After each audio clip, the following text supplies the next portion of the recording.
ɗauki mugu kana sauƙin maiwa. Tun daga nesa kun shawarar gyaran gidan ku. Ko ka ɗauki mugu kana sauƙin maiwa. Tun daga nesa kun shawarar gyaran gidan ku. Ga wani ya ji mugun bugu Ya kwana nishi ya ci maza mai jiran daga na karba. Ga wani ya ji mugun bugu Ya kwana nishi Dan sarkin ga mai gajeren hanci yana ta hankirwa. Kadila ya shaki kashi ya ji ya ci maza mai jiran daga na Dan karba. marayu Ya dawo ba mai wari ya maza mai jiran daga na Dan karba. marayu Ya dawo ba mai wari.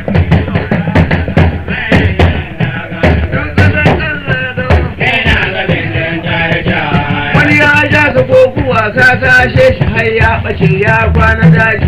Mata ta ga shuta ga bai dawo gida ba. Sai ta ce kila mijina ya yi kumya ya ci maza mai yanzu na gane. Dan marayu Ya